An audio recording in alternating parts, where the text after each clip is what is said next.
Welcome to Innovator Café, the entrepreneur go-to, with your host, attorney Dave Stevens.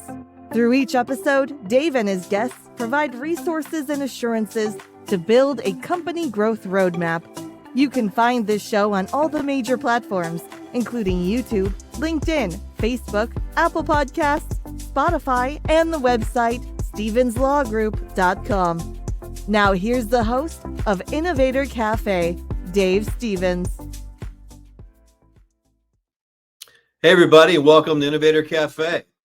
Today, I'm very excited to announce that we have Jesse Scolaro as a guest. Jesse is a film producer. He's in New York, and I've been working with Jesse for quite some time now. And we're going to talk about some really interesting stuff around the film industry. So welcome, Jesse. Thanks for having me, Dave. Excited to be here and have another fruitful conversation with you. They're always quite enjoyable, so I'm looking forward to this one too.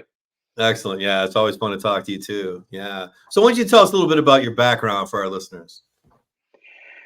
My background is I started out after going to film school, really kind of working my way up the film ranks. I started interning in the film industry, production assistant or PAing, production coordinating, production managing, line producing. And then I got an opportunity to produce my first feature in 2000.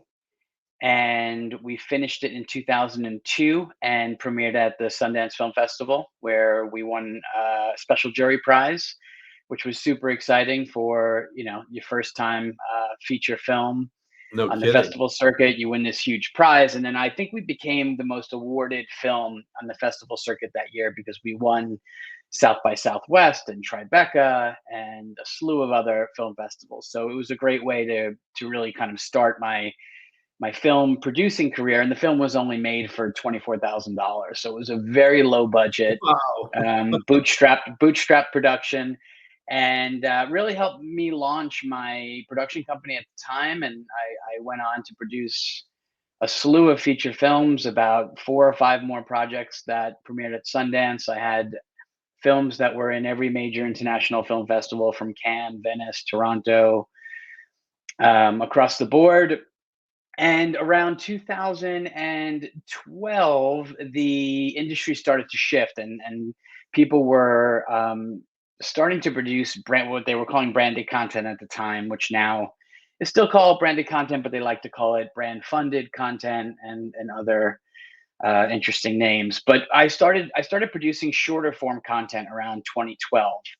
And I did that for a number of years and worked with a lot of huge, very big brands from Disney, HP, Cadillac, a bunch of others. And then I started an online film sales company because what was happening was I was in the content creation game for a number of years, and oftentimes I would find myself taking over the reins of selling the content to the different territories around the world. It's a completely And different discipline, isn't it? Well, it is. I mean, it's sort of that producerial, balance between the business side of things and the creation side, the artistic side, if you will. But once the piece of content is made, you're really kind of putting on your business hat and figuring out, now that you have this piece of content, how do you exploit it? How do you distribute it? How do you monetize it? How do you take something that was done purely on speculation in many cases and make it something that's now viable, so that not only can the investors get their money back if you were working with a private equity group, but so that you can continue producing more content in the future? Because if you don't return people's money, as we know, there's not a high likelihood that you're going to be able to, keep operating that way. Sure. And so I started this online platform called BidSlate, which was created to basically cut out the middle people, the salespeople, and link distributors around the world with content creators around the world, and allowed them to transact instantly and directly online. And I did that for a few years. I exited that business, and then I joined forces with a company called Lightbeam, which was creating short form, authentic content designed to uplift, inspire, and create more empathy in the world through storytelling. Specifically, and when we started was mainly the short documentary format. And Right. we have since grown into working with brands, telling authentic brand stories, as well as developing longer form content now, because the ultimate goal is to have our own fast channel and be able to produce and acquire both long form and short form content and create an ecosystem where people can go to and be the industry leader in non-political, non-religious, but uplifting, inspirational, authentic stories that people feel much better after watching. Instead of sitting in their social feed and getting all the negative news, they can come to Lightbeam and feel inspired, uplifted, and motivated to not only do things in their own life that they want to do, but also to help others, help other people in their It's like going pursuits. from fast food to the health bar. I mean, really, you can get a little more Yeah, feeling. for me that transition was, so I started doing primarily narrative stories for the first 10 years of my career. And then I produced a documentary called Ducali's Dream that was about the actor Hugh Jackman had started a fair trade coffee company. And Right. so we followed the evolution of his company, shot a lot in Ethiopia because he partnered with a coffee farmer in Ethiopia so that they can sort of have a direct trade model, Sure. which basically was uplifting this Ethiopian farmer's family and his community. And Hugh was getting a really quality product and being able to share that with the rest of the world. And so, in making that documentary, we wound up doing a certain number of impact initiatives and educational initiatives, and it changed my outlook on the power of content to really effectuate like actual change in people's lives. And I decided from Sure. that point forward that the documentary format I was going to focus more on documentary content, nonfiction content, than I was going to on the fiction side of things. Well, how do you monetize the nonfiction content? I mean, traditionally, documentaries don't always make a lot of money. They're really for social purpose, and they have big funders, and they're not necessarily intended to make profit. They're not designed to be profitable. Yeah, I just saw a friend of mine who is a filmmaker, and he's a film professor at Northwestern, just posted something on in his Uh-huh. social feed. And I haven't fact checked this, but I believe it to be true that none of the documentaries that are nominated for Academy Awards this year grossed over $100,000 in the box office. Oh my None God. of them. So you're Wow. right. So you're right. They don't get made typically to generate a lot of revenue, although they can clearly if you have the unicorn, or the diamond in the rough that just sort of strikes at the right time and winds up becoming part of the zeitgeist. But Right. so you monetize in a number of different ways. Well, first of all, you have to define before you make any piece of content what your Yeah. goals are with that piece of content, right? Mhm. Because everyone's goals are different, so it's not necessarily just about the monetization of a piece of content. It could be about building awareness around a certain issue. It could be you want to gain a certain amount of viewers because you're building this awareness. Um, you could be wanting to reach a certain segment of the population in order to engage in a dialogue about a particular issue. So I think monetization is one part of the success of a project, but ultimately, each piece of content has its own goals going in, and that's really up to the content creators to decide. What are our goals? How do we define success? And then how do we accomplish that? And I like Right. to do as much of that upfront as possible. I don't like to leave it um, let's create the content first and then figure it out. I like to know going in, what are our plans and what are our goals collectively. Let's try and align those elements now, make sure we're all on the same page before you start spending the money. This way, when you start spending the money and you start accomplishing those goals, once the content is finished, then everyone can celebrate in those small victories, which ultimately will lead, um, to a point where you feel like, yes, this was a successful, successful campaign, or a successful film, or a Right. successful, piece of social media content that we created. Well, let's talk about a specific example, the one that's nearest and dearest to my heart. I think it's a good example about how you kind of work through we started with the purpose of it. And I think it even changed over time, let them play. Yeah, so Let Them Play is right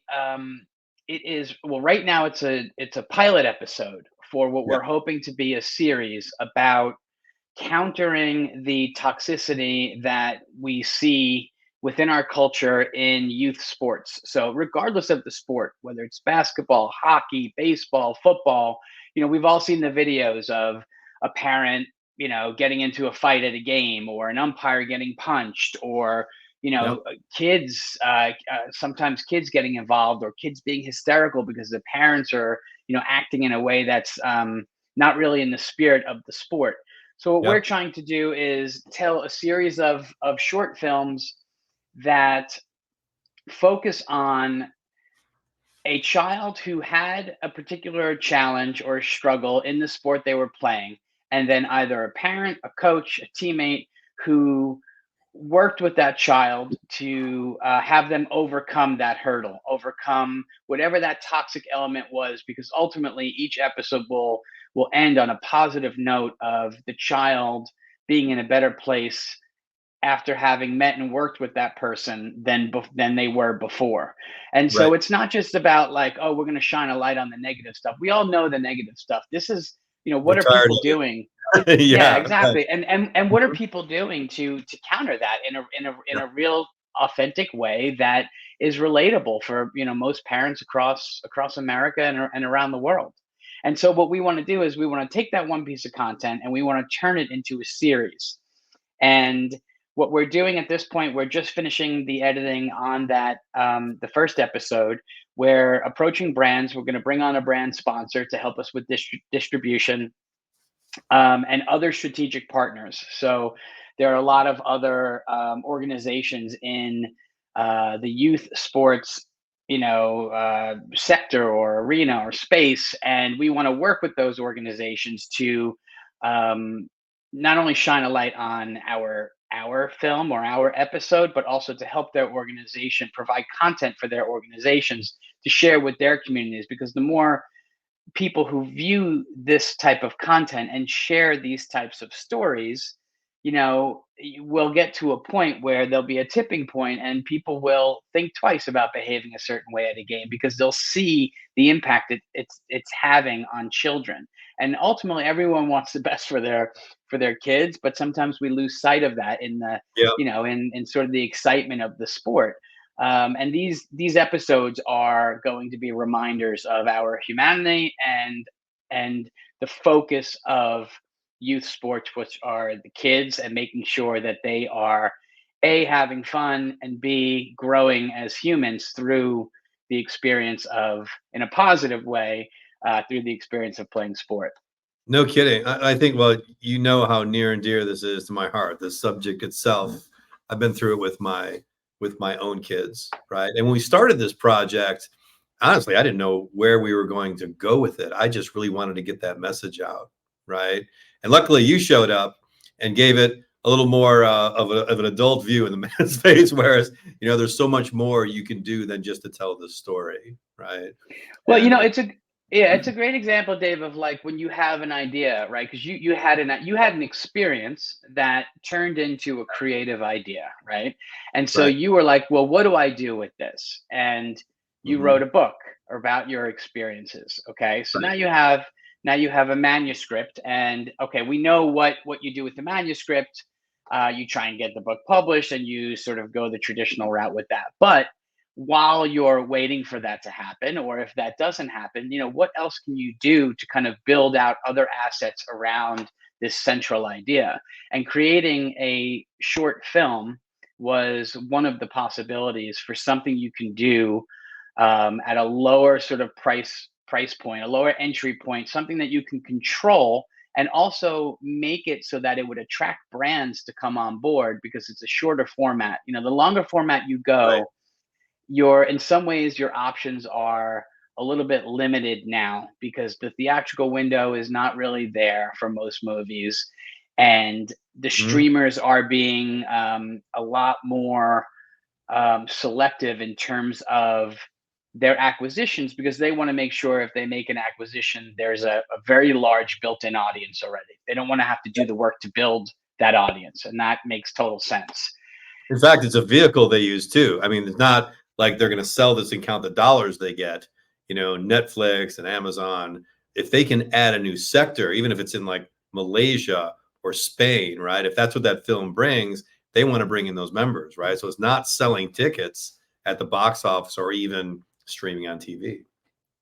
Exactly, and a lot of these, particularly the documentaries, are like you had mentioned earlier, are mainly like awards plays, right? So you're trying to build the reputation of your brand by being affiliated with a piece of award-winning content. So if it's not a success in the box office, you want it to be a success on the festival circuit, on the award circuit. You want to Right. build that brand recognition by your affiliation with the content. And so what we're doing with Let Them Play is that on a much smaller scale. So we have a film that's about 15 minutes long, of which we'll have 30-second, 60-second, 90-second, 2-minute clips, trailers of that piece of content.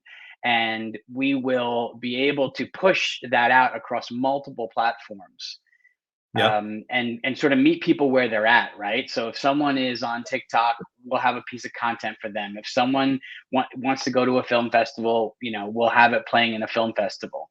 And then we'll work with our brand partners and our strategic partners to push it out across their platforms, and then ultimately to push it out on Lightbeam and the Good News Network, which has millions of followers there as well. So this small piece of content, we know based on our built-in audience, we have a certain scale that we're going to reach, and then with our strategic partners and with the film festivals and with the social media platforms, the numbers just keep growing incrementally from there. The thing that really fascinated me is how we even from the idea, how we came to the feature. They're not even actors, these are real people telling stories, right? I mean, I introduced you a bunch of people I know. I don't know anything, I'm not a media guy. Right? And you just started interviewing people, and Ken Bradley showed up, and he was just this, not just an amazing presence, he could tell a story, and there was a story, a genuine real story around him, and we captured that. I wasn't aware of that story before we got this started, but you found it. Tell us about that and how that discovery phase. Yeah, so that's super important when you're embarking on trying to tell an authentic story. You Yeah. need the subjects who are willing to, not only do they have a dynamic personal story, but they have to be willing to share that story with you. And Right. so, going through and interviewing people, there's a lot of people that have something to say about this issue, right? Sure. So it's not necessarily any shortage of content. There's so many stories, and the Yep. challenge really is choosing the one that you feel has enough heart that it's going to touch people and it's going to resonate. And once we met Ken, we knew he just has that thing that glows on camera. He has an Yes. electric personality. He is a hardworking, honest, likable, trustworthy human being, and all of that comes across in the communication with him. So we were like, okay, we know we want him to be. We want to highlight him as a coach, but now he coaches a lot of kids, right? How do you then Yep. pick which child that you want to focus on? And in speaking with Ken, having several conversations with Ken, what we were doing is between the filmmaker and the producers, we were listening to all of these stories, and then we would have a follow-up phone call, and we would talk about the ones that really resonate or touched us.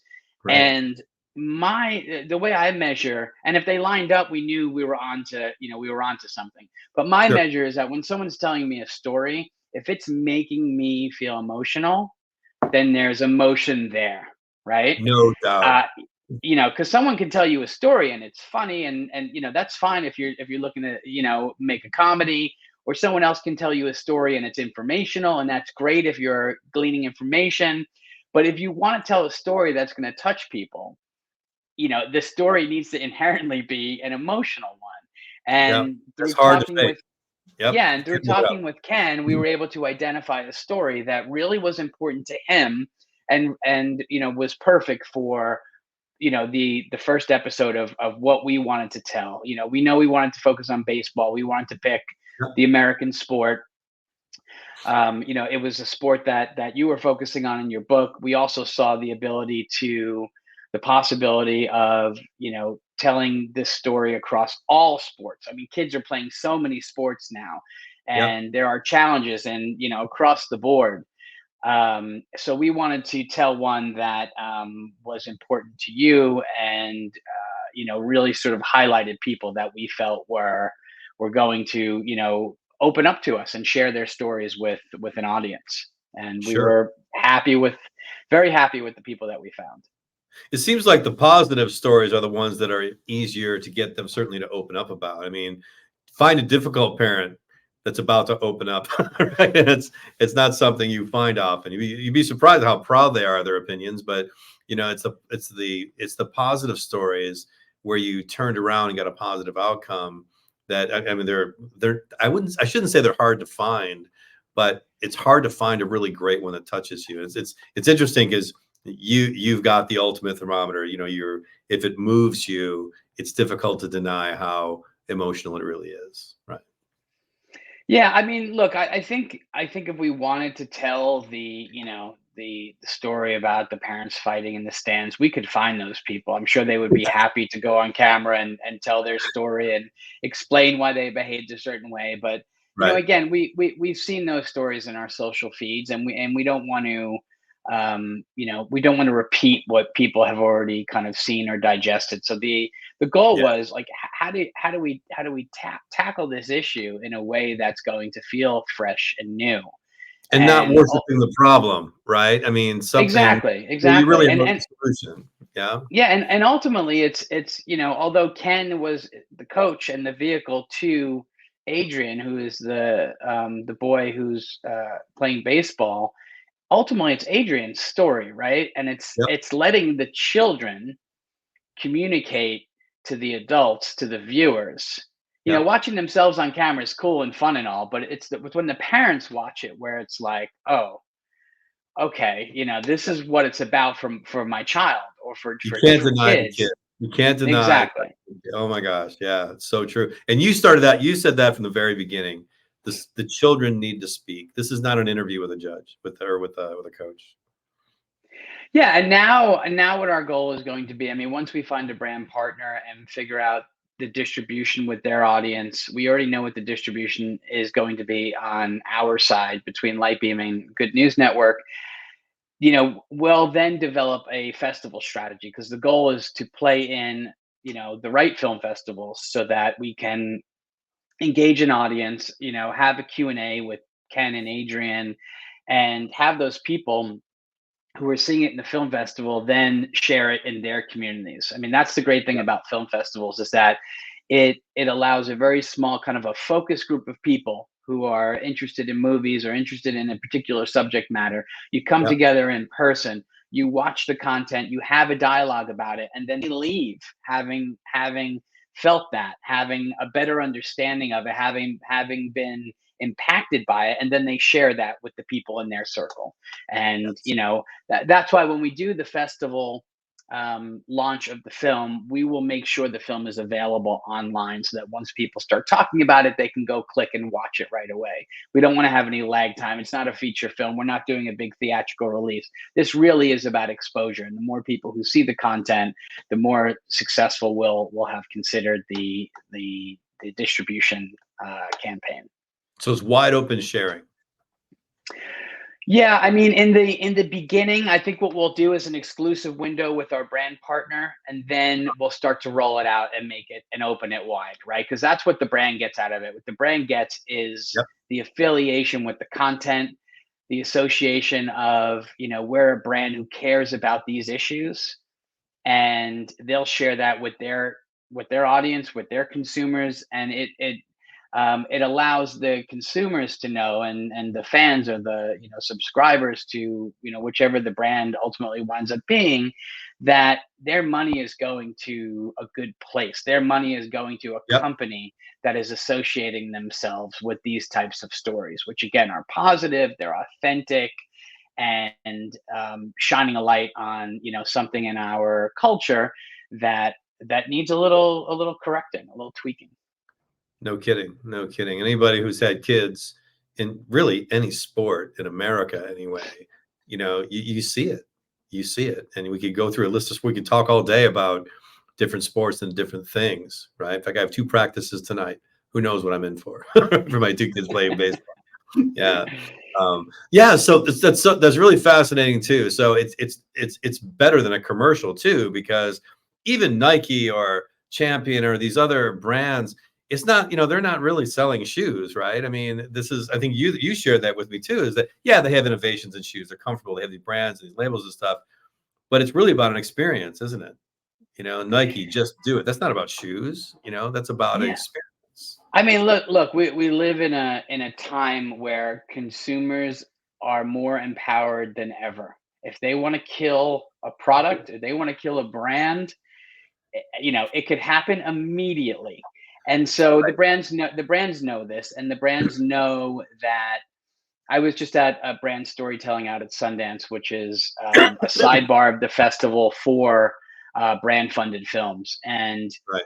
one of the brands said that their audience was 22 times more likely to have brand retention through watching an authentic story than they were, and that's between 3 and 5 minutes, than they were with a 30-second, brand commercial. They were 22 Wow. times more likely to have brand retention for the longer format stories about an authentic subject, because they connect to it emotionally. And when you connect to Sure. something emotionally, you don't forget that. That stays with you forever. Whereas Yes. when you watch a commercial, you could just tune it out, right? And commercials can do that too. They can touch people authentically and emotionally as well. But the brands know this now, and they know that that's what their Yeah. audience wants. They want stuff that they can watch, in small bites, but also if they want to dig in a little deeper, they can spend a little bit more time on that story. And so, that's where we are today with with content and this short form storytelling, which for me, when I was in film school, short films were just calling cards. They were, you make a short film in hopes that one day you'll be able to make a feature film. Isn't Now that so? content creators are coming out of, I don't even know why they call it film school anymore, but they're coming out of content school, and they have an entire different skill set that my generation had. And there's so many more platforms for them to create content and have it seen and distributed, and they don't need anyone else. They could do it on their own. They're empowered.